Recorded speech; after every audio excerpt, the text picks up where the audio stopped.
That is whether we are offering our children the very best education possible.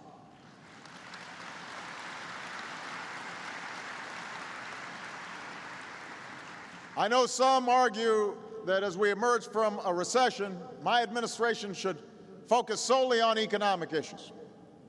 They said that during health care as if health care had nothing to do with economics. Said it during financial reform as if financial reform had nothing to do with economics. And now they're saying it as we work on education issues. But education is an economic issue.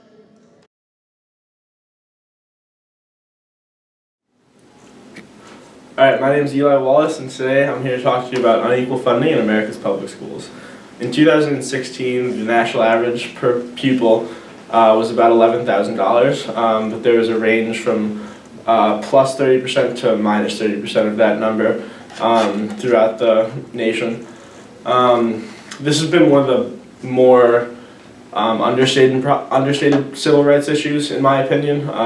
There's just not a whole lot of awareness for it. But it is a big issue because I believe that it contributes to the systemic inequality that remains in our country and is a contributing factor to inequality in our country. Most of the funding for a public school will come from its local tax base, and quite obviously there are more affluent neighborhoods and more impoverished neighborhoods. So school districts in a more impoverished neighborhood will have less school funding per pupil to spend on educational resources for the students comparatively to a more affluent district where the students just have a larger tax base and the school can buy more resources for the students to learn. Schools receive their funding from the local, state, and federal governments. Most of it comes from the local, as I previously said, and it's subsidized by the state and federal governments. In most cases, it's not enough to balance it out, unfortunately.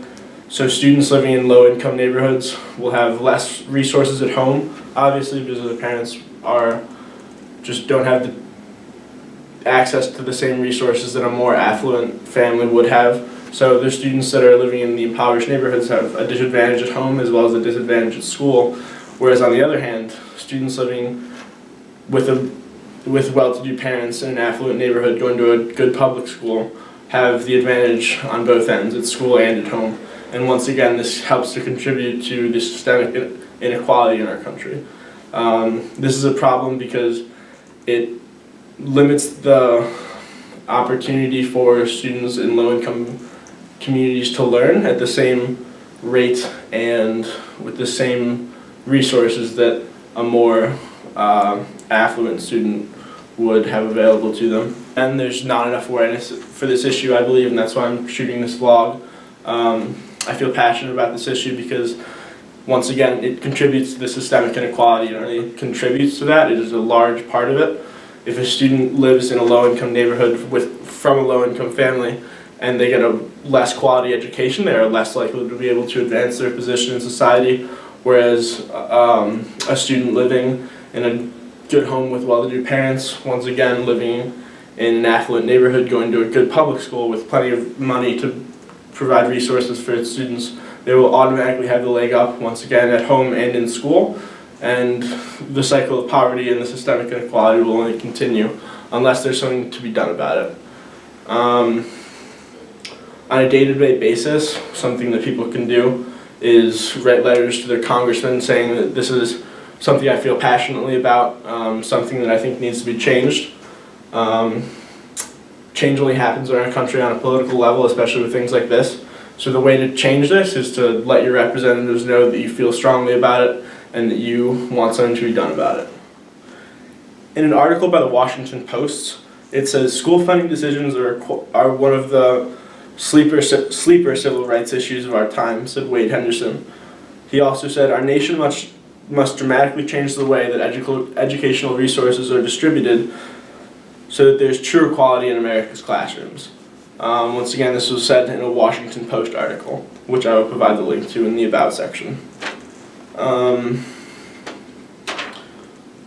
He said this is a sleeper civil rights issue. It is a civil rights issue because it, once again, contributes to the systemic inequality in our country.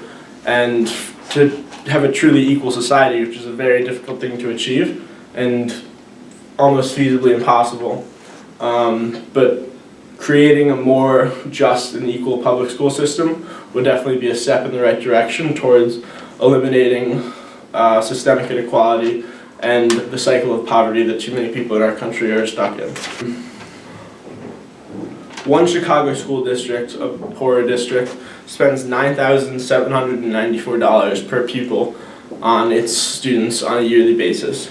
Meanwhile, a nearby district, which is much more affluent, a more affluent neighborhood in Chicago, spends 3 times that amount of $9,000. So if a school has $9,000 to spend per student, that $9,000 goes towards teachers, books, computers, everything that you need to learn in a school environment, whereas another more affluent school district has closer to $30,000 to spend per pupil, so they can hire better teachers, get better resources, more materials for their students. Once again, it's just another advantage that the more affluent students have. This fact that our public schools are unequally funded due to smaller tax bases in low-income versus high-income neighborhoods, it makes our schooling system unequal and separate. Low-income students are going to the lower quality schools with less resources, and students from more affluent families have, once again, access to more resources at home and at school, and it contributes more and more every day, once again, towards the systemic inequality in our country. Once again, there's not enough awareness for this issue, and that's why I'm creating this vlog. I feel passionately about this because I've seen it firsthand, and I feel strongly that the way to change this is to talk to our representatives and voice our opinions, letting them know that we as a community feel strongly about creating equal public schools for an equal opportunity for all students.